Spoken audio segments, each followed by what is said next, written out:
All right, guys, welcome back to the Raised Hunting Podcast. And today we are in the middle. And what we mean by that is we've actually had quite a few trips already out west with both. One was a kind of fishing, but I was talking about we were actually out there for vacation as well. So we were in Montana for vacation, then we were in Wyoming for fishing, and then Warren went straight from Wyoming to Colorado on a mule deer hunt. And then we're headed, not tomorrow, but the next day to New Mexico on an elk hunt. Easton is going to be elk hunting. Warren and I will be observers. So Warren will be running a cameraman. I will be observing and secondary cameraman. So I'll trade you, though. I'll be caller if you want to be cameraman. That's okay. Okay. I'm pretty sure that you would rather have me calling than running the camera. I agree. Doesn't bother me. All right. So anyhow, that's what we're going to be doing today. We're going to talk a little about Western hunting and what we've experienced and how it's gone. And I think Warren's got some, what is it? Not Shopify, Spotify, and Apple. And Apple review people. So I got it Words right. are hard today. Theo Words are hard every and day. Weird Henry. You guys Weird rock. Henry. I'm not sure if I shouted out this one or not because it's been a while since we've done a podcast. So, but appreciate you guys. You guys rock. And Rocky Recurve, Tennessee listener. Thoroughly enjoy the podcast. Bow hunt only, so I appreciate your bow hunting perspectives. Good, honest advice, and your laid-back format makes it enjoyable to listen to. Some podcasts get old, but you all have kept it interesting so far. Thank you, Rocky Recurve. So, Apple, though, man, you guys are just – the Spotify people are – their backs have got to hurt. They're going over to Apple, leaving reviews on Apple for the Apple people, and then going back to listen to Spotify. So I feel like wouldn't it be easier if you guys just to listen on Apple Podcasts if you're going on there to review it? Don't you be hating I'm on them. just They're curious. going an extra mile for I us. agree. I'm trying to see if I can cut out a I step for 'em. appreciate you guys. No, they're just trying to help us out. They're just, I know they are. And we've got people on Spotify that leave a podcast, a review every week. I thought you couldn't leave reviews on it. You can apparently every week. They go to Apple to let us know they left one. They left one every week. That's my point. Is they have to go to Apple to do it. I know Nick is one of them. Yeah. But yeah, he just left an interesting one too. I can't remember what he said. Another one. Okay, so let's get into this though. So appreciate you guys. Please, we don't promote this any other way. So you guys are the only way that this gets out. The reviews really, really help, and sharing it with a buddy. If there's anything that you guys want to hear about, obviously, always let us know. We've got a couple of your other topics in the queue that we're going to hit up here soon. But outside of that, just do us a huge favor and share them and leave us a review if you would, unless it's less than 5 stars, and just keep it to yourself. So you guys are so lucky I didn't have a little bit more time. Oh, I can't imagine why. Because I was going to get my chef hat. Oh, my Lord. And I was going, and it's illegal. That's the only other reason that helped you guys, I think. It's illegal I'm pretty sure it is. to have a chef hat? No, I was going to go kill a couple crows. I don't know if crows are in season yet, so that might They're have been not illegal. in season yet. See, that's why I didn't do it. I was going to get my chef hat, and I was going to come in here, and I was Cook going up to some serve crows?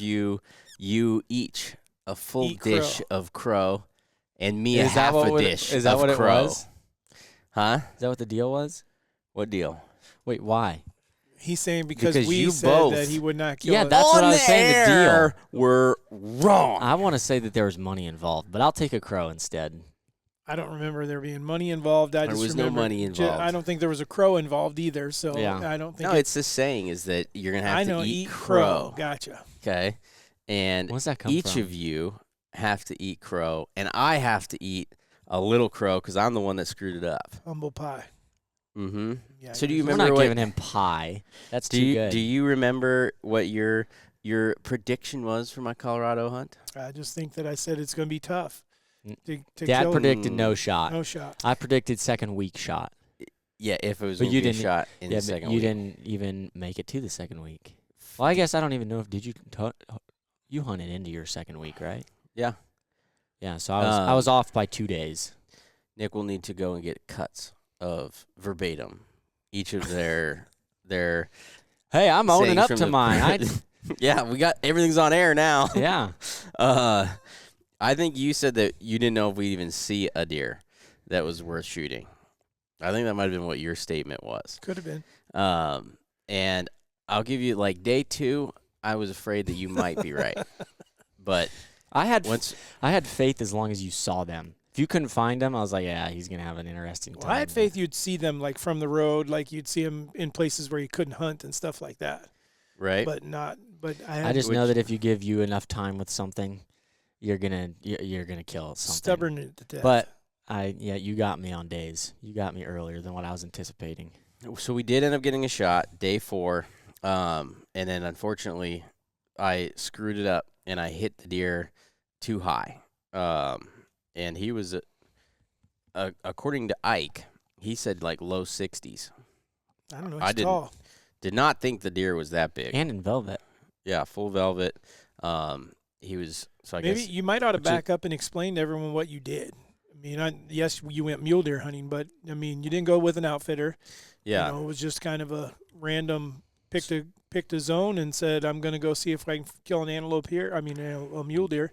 Yeah, so I got a tag in Colorado for mule deer, archery tag, and really didn't know much about the unit. It was one of the only ones available, so picked it up.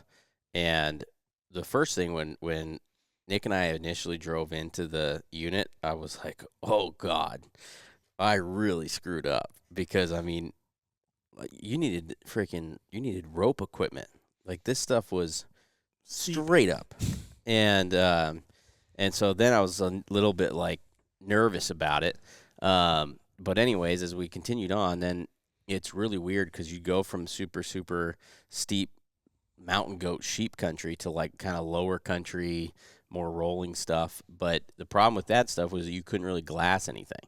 And the only way I've ever hunted mule deer was you were glassing them. And honestly, it was more times when we were elk hunting that we'd see deer. So really, by the first day, Nick and I did a little scouting, and everybody was telling us you need to stay up high. It was pretty warm while you were there too, wasn't it? Yeah, it was warm. Yeah, it was nice. You know, in the mornings it's 42 to 46, and so we ended up the first day scouting. We had one day to scout, and we ended up at like 12,000 or 13,000 feet, and found some deer. Found a couple bucks, and nothing big, but we're like, okay, this is sweet. And so then the next day we went back to that same spot, which was opening day, and saw a few deer. Had one deer that we called backup buck, which now looking at him, I wouldn't even shot him as a backup buck. He's probably 120 some inch deer, you know. But for Nick, all mule deer are monsters right now because they got frames. For Nick, you know? it's any deer is a monster. If you haven't been around mule deer, you could be pretty deceived. Oh, I mean, yeah. Even the 'cause of small ones frames. have big frames. Right. Typically, I mean. Yeah. So anyways, first day we're kind of gung-ho, but at the same time, you walk like 100 yards and you're sucking wind, even if you are in shape. No I think, 'cause, oxygen. Yeah, it's so high. So we did 6 miles on that first day, and really I was thinking that as long as we walked enough and sat down and glassed really well, we would be able to find a deer bedded somewhere. And that didn't happen. We couldn't find deer no matter what. Then we got far enough back that at one point I was like, we can't go any further because if we kill one back here somewhere, it will take us forever to get it out. And even if we find one back here in this place, it's gonna making a stock on it would be impossible today. You know, you'd have to come back and try and find that deer. So, anyways, long story short, Or pop a squat out in the woods, take a nap. well, that could be one way that you would need to hunt that area. Carrying you a need tent to be, with you and need to be stuff. packing, your stuff. But that would be the only thing I'd be a little concerned about. Like, you need somebody to be able to call or something when you do kill one. Bringing your frame packs and stuff or something. Or to be able to take it to the nearest road or something, because you could easily end up 15, 20 miles from anything. Yeah. So then we tried finding deer in we actually got pulled over by a cop on a four-wheeler. So I guess you can't drive four-wheelers on county roads. You were on in the Colorado. four-wheeler, not the cop was on. I was on the four-wheeler, yes. And, anyways, Doesn't make any sense to me. smoothed him up, and he gave us all kinds of information and everything else, which, in my opinion, ended up being terrible information. So hopefully he I really doesn't hope listen that he to does this. not listen to this podcast. Yeah, I mean, He appreciates you letting him off with a warning, but yeah. By the What's end of funny it is, was so much for the information. Here's your ticket. yeah, no crap.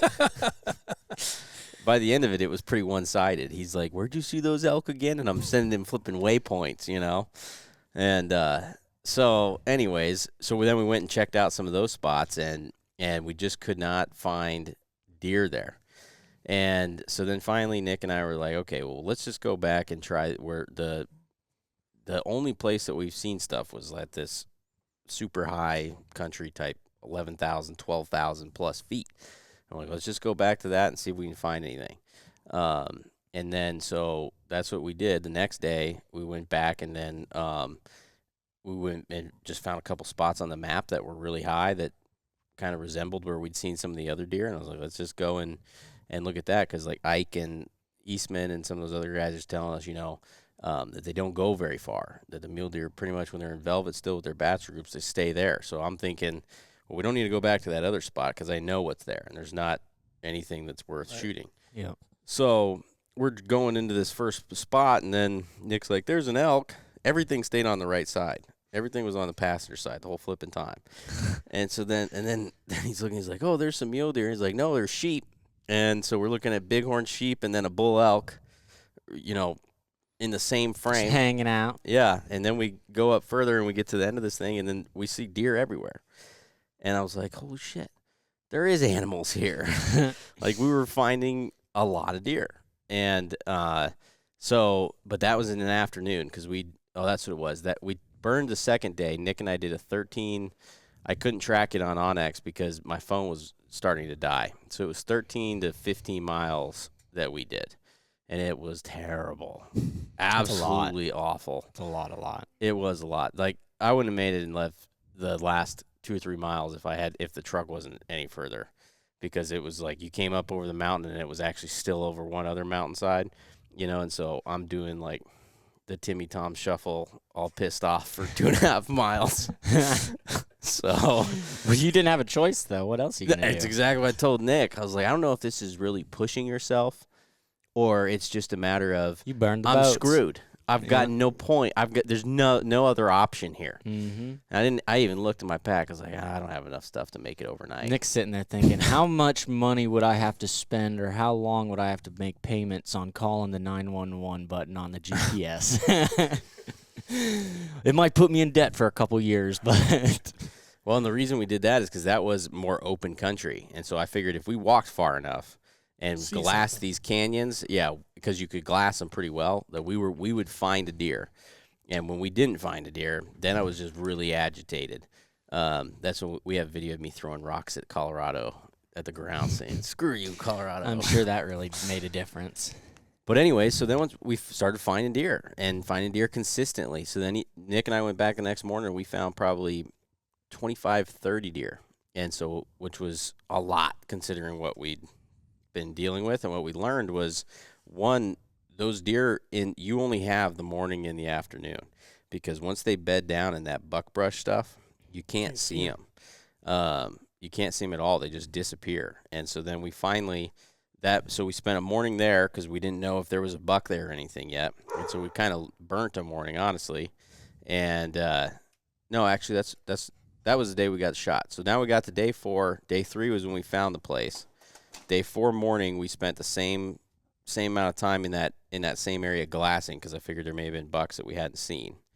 And then we didn't see anything by like 9:30 or 10. And so at that point, then we walked up the road, it was really not a road, it was a trail. Walked up this trail about 1.5 miles or 2 miles and sat up on this peak. I mean, we're like 13,000 feet. And I'd sat down and I told Nick, I said, holy crap, you're not going to believe this.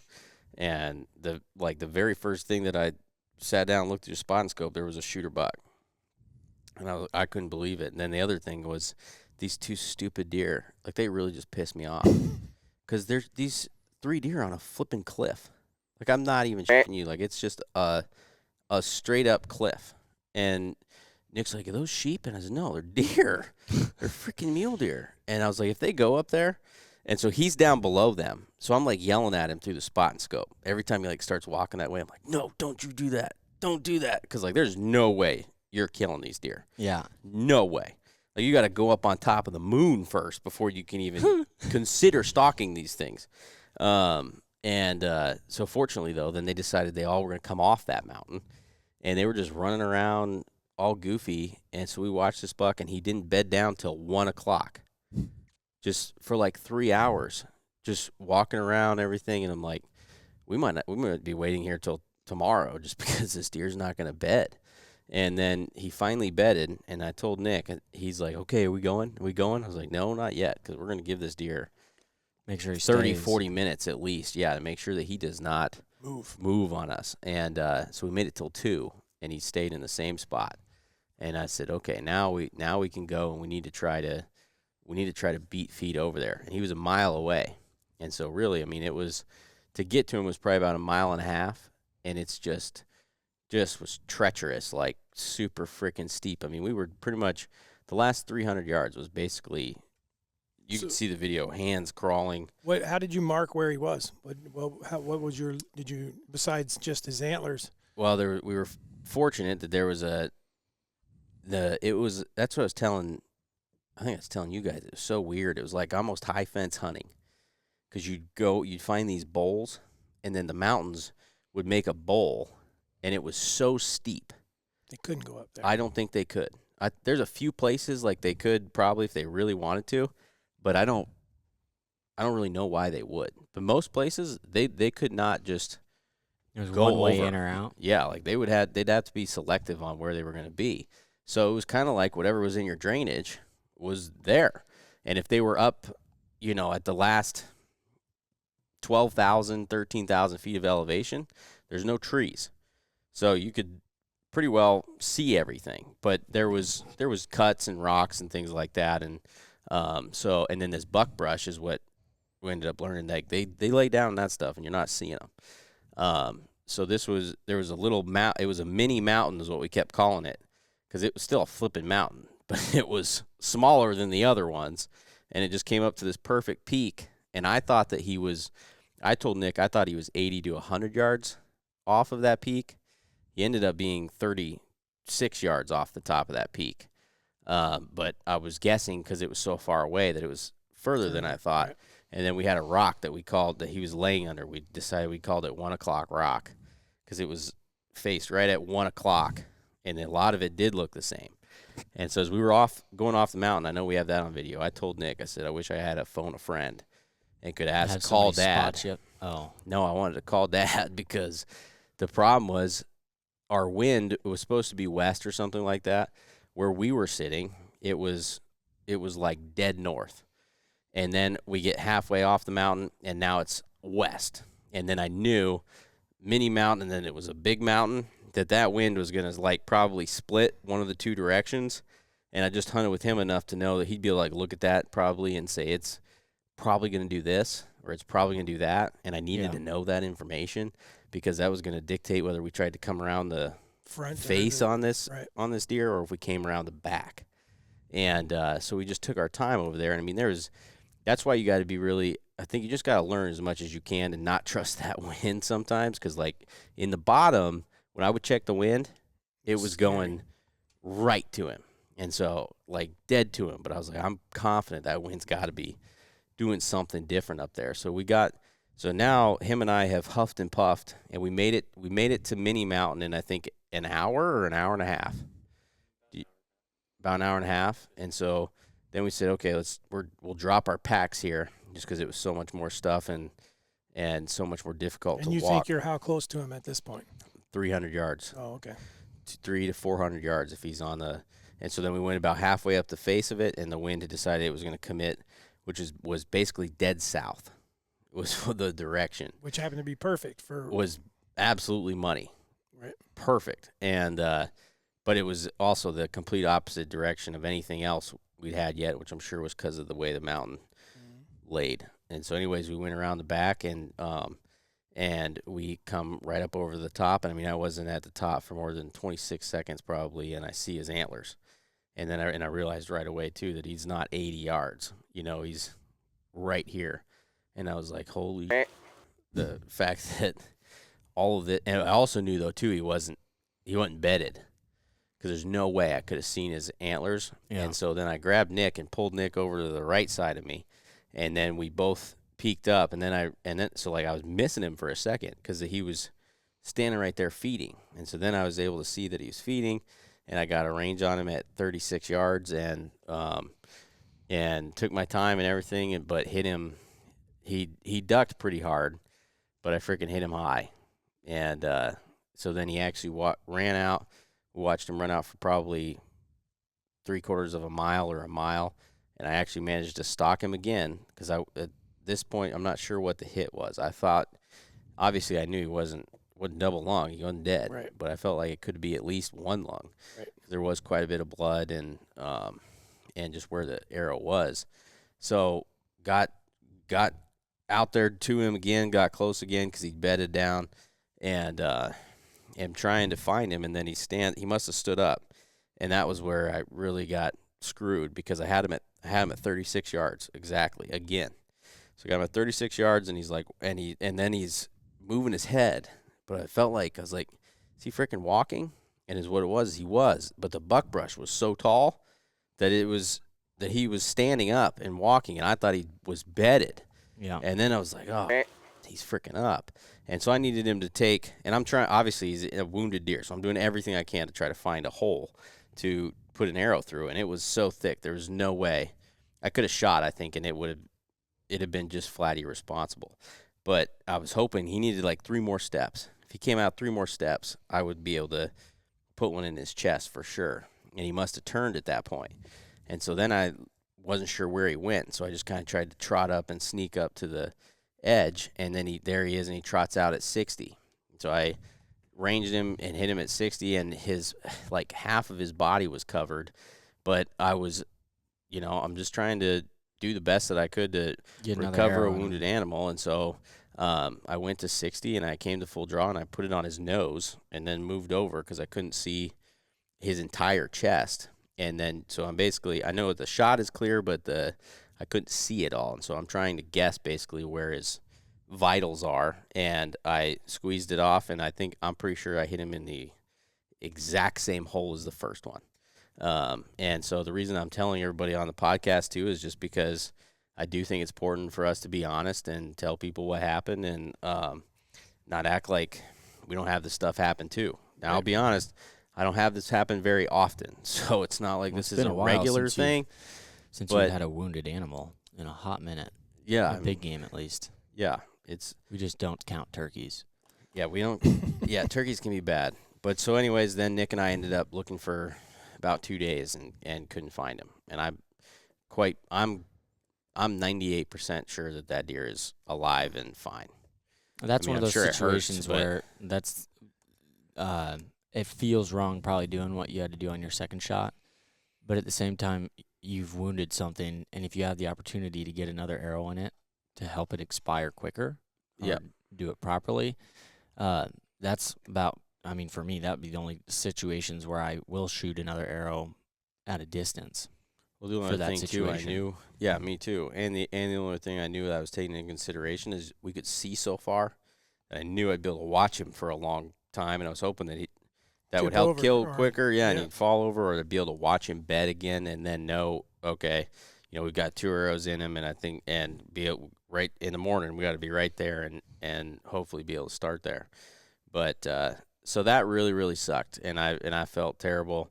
Still do feel terrible. But however, I will say that the other 90% of the hunt, I felt really good about because we learned a lot. We went in with no idea, and we managed to get a shot at what everybody else is telling me now was a Pope and Young mule deer, and that was the only stock we had the entire time. But then we were able to take that information, and we did go and just look for other deer and found more deer that would have been, I don't know if there was one that was probably as bigger than the one I shot, but another deer that was a nice deer. So I guess is all I'm saying is that we were able to take that information that we learned and replicate it. And so if there was any lesson I could give anybody else on here is, in my opinion, there's a lot of people that think that what I did was stupid, but just going somewhere random in Colorado and having to figure it out. But in my opinion, you can read every forum you want. You can ask people. You can do whatever you want. I think 99% of people don't know what they're talking about. So they may tell you, oh, there's no deer here or whatever. Well, they weren't spending any time where the deer were. Or 2, it may be a really good spot. So they're going to tell you there's no deer here. Right. And then your forums that kind of stuff's probably forums, Facebook, social media is probably the worst place you could go get information because nobody is going to be giving you honest info on there. So maybe it is stupid, but to me it wasn't because we were able to go somewhere, learn it, figure out a lot, found a spot too that we could probably go elk hunting and be pretty successful. So to me, I think that on that kind of stuff, you just have to go do it. Otherwise, you're never going to be able to learn and get the information you need to try to go and do any of those hunts that you want. I'm sure that the listeners out there are probably wondering the same question that I am. So if you had the opportunity to do it again, would you go back next year to the same place? No, because I would go back there again in like 2 or 3 years because all I want right now is volume of stocks. Meaning that I want to just go and stock a bunch of deer and get close to them. That's probably not ever going to be a place that you're going to go and stock, be able to.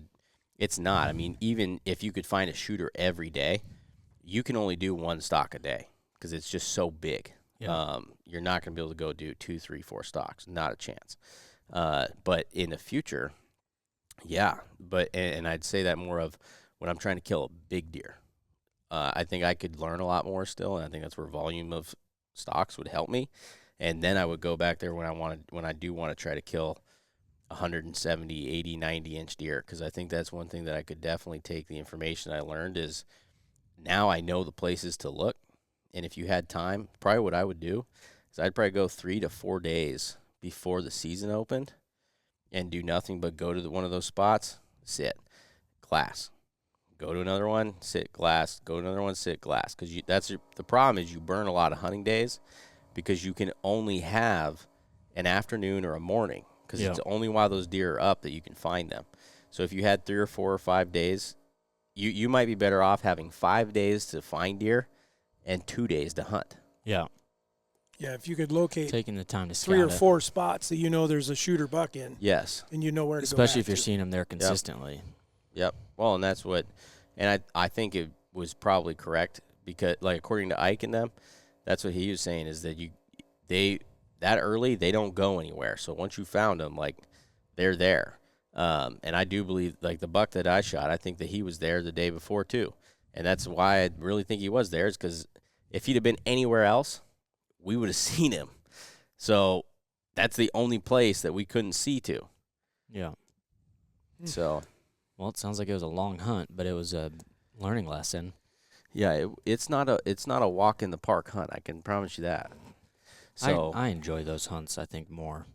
The stories that come out of them is really good. Yeah. Well, I think what's cool is the fact that you stuck to your guns and said you still wanted to get close. You know, we had talked about if you're going out west, you got to be able to shoot 60 yards just for an initial shot, or 80 or 100. Yep. And we just don't do that. You know, we just don't find the need to do that. We just have to get closer, and you did that. I mean, yep. The follow-up shot, I mean, I tell you right now, I got a 60-yard pin as well, and that's the only thing that I use it for is when I feel like I'm following something up. So. Well, I think that's what's important to look at right there is, so I just shot that deer at 36 yards, and we have it on video, and we're predicting that he ducked 6 to 8 inches. 8 inches. 50, 60, 70, 80. I mean, you're talking, yeah. He could do the disco at 80 before your arrow gets there half the time. So, it's pretty. That's where people don't understand. Our issue with the long range shooting is not your shooting ability. Well, it's the amount of variables, and I'll be 100% honest. It is your shooting ability because I'll just be 100% blunt. 99.9% of you cannot shoot an arrow at 80 yards and be within a 4-inch group every single time. And before you get mad at that statement, he just outed me too. So. And me. Yeah, I can't shoot that either. There's very, very, very, very, very, very few people, and that means that you're not warmed up. You know, you didn't get to shoot 30 arrows already, and your conditions are perfect and everything else. That means you got. What? 30 arrows. Get warmed up and shoot 30 arrows. By the time I shoot 30 arrows, I'm spent. Yeah, his shoulders falling people off. do that. Oh, I can shoot 80, and they've already shot 25 arrows, and they're warmed up and everything. And You need to walk out cold and have your pack on and all of your hunting gear and everything else and your adrenaline pumping, and let's see you hit a softball at 80. Most of you, 99.9%, and I'd be willing to take that bet, are not hitting it. So that outs almost everybody, but even then, for those ones that can, it doesn't matter if you hit right where you're aiming if the animal's able to move 12 inches before your arrow can get there. Yeah, it's too much stuff that's a variable that you can't control that is not going to benefit you in the long run. Yep.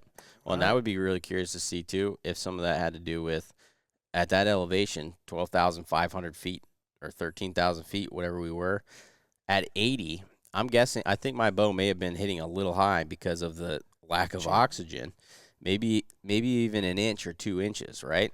But when you get out to 80, an inch or 2 inches at 36, at 80 yards, that's probably going to be more like 6 to 7 inches. I thought you shot when you were out there. Yeah, at 10,000 feet. Yeah. I didn't take a target up to I get that. 12,500. Well, why not? Should have been packing your target out there, too, Yeah. so you could practice. I guess. Well, So I will go on record and say I was wrong.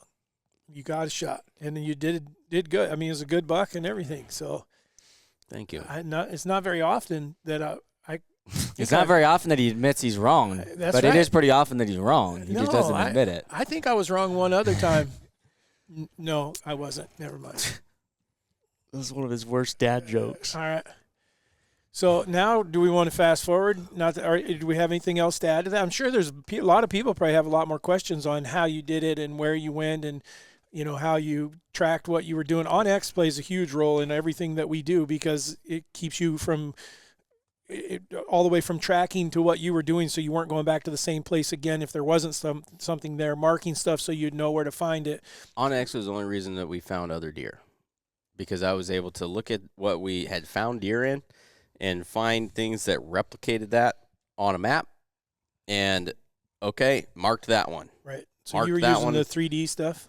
No, just the Topo. regular. just the topo yeah, stuff? I was like, okay, this is about the same elevation. Then you could see the difference, like with the buckbrush and pine, right? And so then I knew, okay, I found deer over here that were at 11,000 some feet, and it was all stuff like this. So that's what we found out. It basically was that, and so that's what I ended up looking for on OnX is their buckbrush here, because that is what the deer were living in, except for two. There was these two stupid bucks at 13,800 feet on a cliff. Like I told him, I was yelling at him. I was like, you guys are stupid. You're flipping stupid. Like they were so high. If they'd have been a big buck, you couldn't shoot them. I mean, you could, but if you shot them, I guarantee you their antlers, there would have been nothing when they got to the bottom. Yeah. That's what whaling's for. We were just at the other side of the ridge looking at a mountain goat at 14,000 feet. And that stupid thing was not okay with being at 13,995 feet. So he literally, like while we're there, walks up to the very peak and stands on the tallest rock, like just to say, like it was, I told him, I was like, you watch it. Look, this stupid freaking goat is going to go up to the very tippy top just for fun, just to do it. And he freaking does. Sounds like a Warren mountain goat. A dumb one. Yeah. It was a dumb mountain goat. Oh, that's funny. All right. Well, we better move on to the next part of this, because the next part is, I guess, if we're going to make predictions on his hunt, are we making predictions on yours? No, I'm not making a single prediction. That was said with sheer terror in your voice. I'm not doing that. I'm predicting he kills a spike. A spike? A one-antlered spike. I'm saying raghorn. On a scale of 1 to 10, how excited are you for the hunt? 12, 15. 12, 15. Yeah, it's his first elk hunt. I would say I'm just as excited for this evening, taking a young kid that's never deer hunted for the first time. I can remember what it's like. I appreciate that. What? Nothing. I'm just saying that I can remember what it's like for someone to do something for the first time. And I think that when he is there, and yes, Easton has been and heard elk bugle and stuff like that, but you were a little kid. you weren't hunting. You've never hunted them. What is your point here? I know that. My point is when he's asking how excited are you, I'm like, it's going to be so much fun for you that I'm super excited for you. I was more so saying that you were just as excited for taking a kid that's not your kid No, on a whitetail hunt for your own kids elk hunting, first ever elk hunting experience. I'm saying that it's all good. I'm excited. I get for where both. I lay. It's whatever. What is yours? like a 7. A 7? Yeah, Why 3? because there's quite a few points in there that are pulling away from the excitement of nervousness. Like what?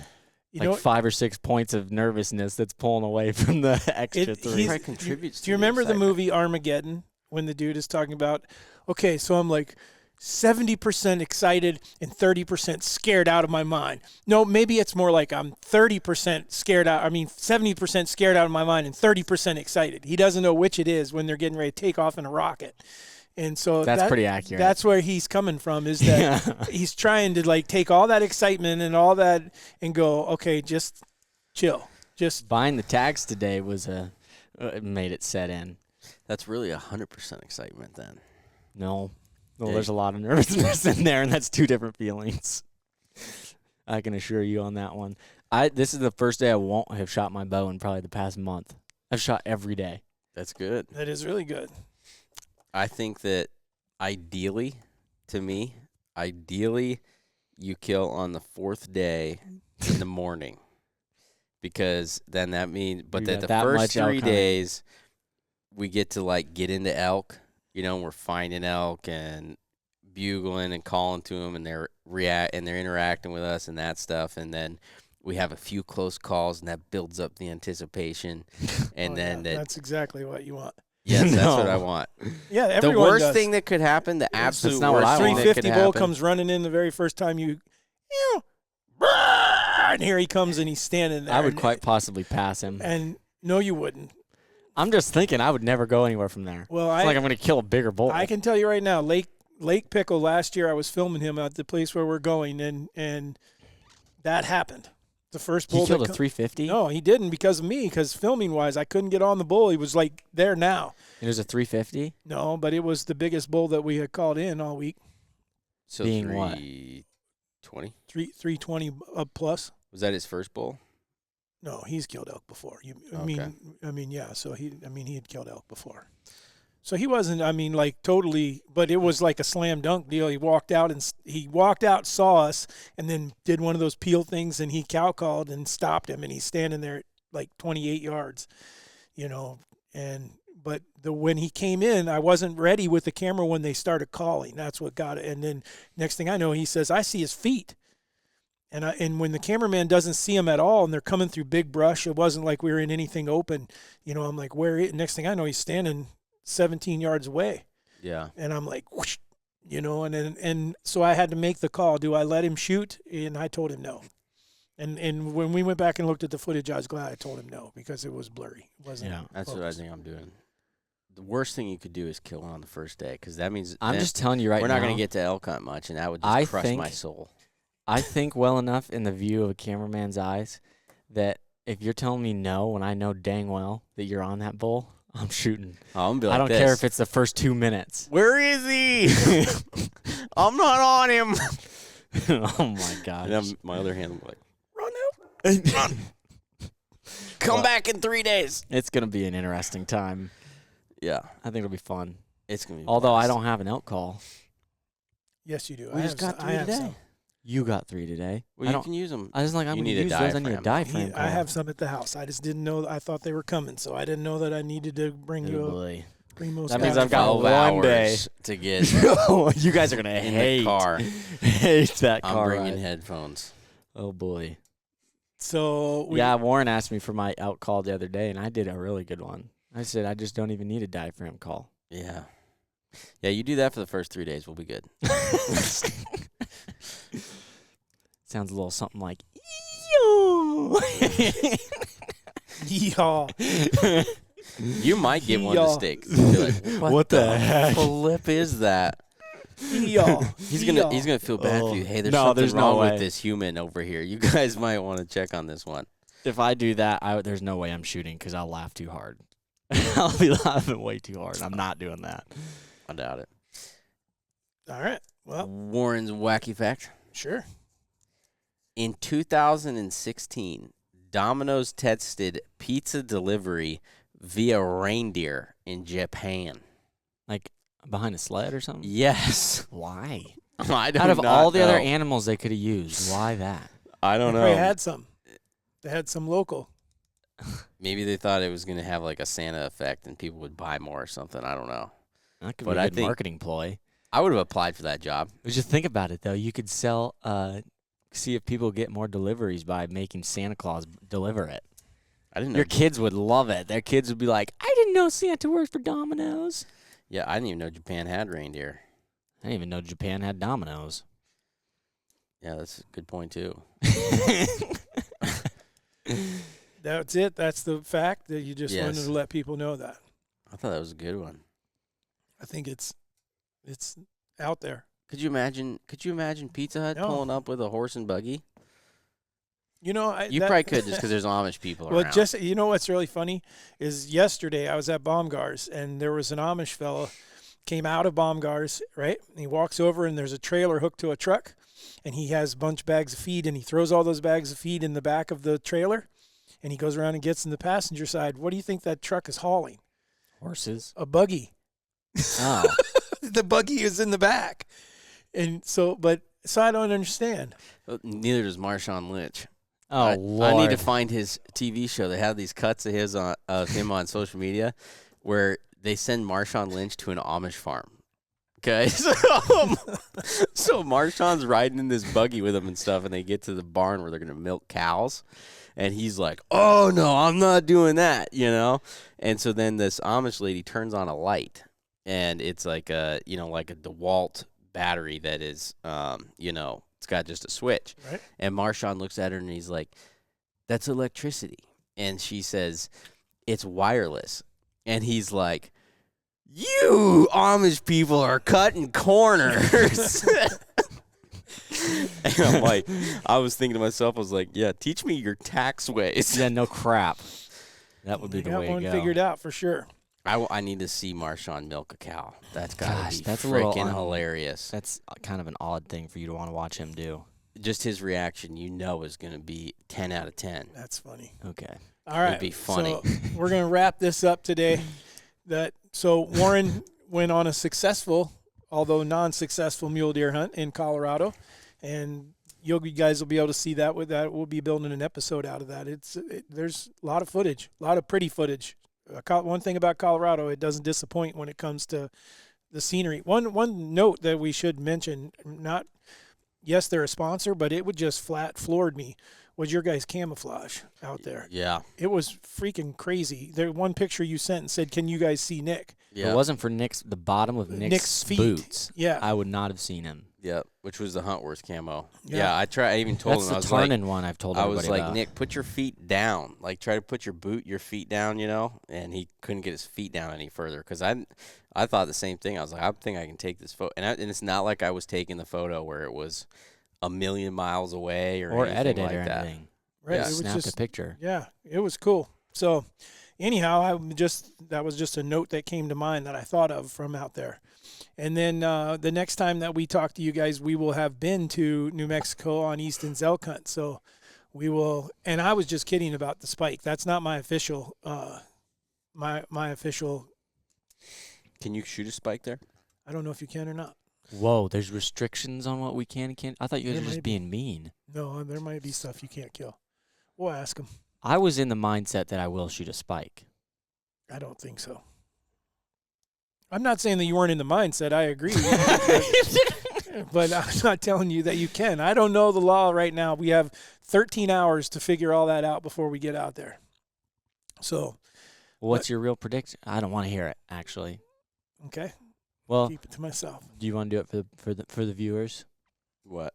His real prediction. Sure, I gave you mine. Okay. Easton's covering his ears. Easton's covering his ears so that I can make a prediction because I do predict that he'll kill a decent bull. I mean, and what I mean by that, it'll be a 5 or 6. I've seen some good 5-point bulls out there that could still be in that 270 range. I mean, it'll be around the Pope and Young mark, I think. Yeah, that's If we do everything right that we're supposed to do, we'll have an opportunity at something like that. And it could be bigger, could be a little smaller.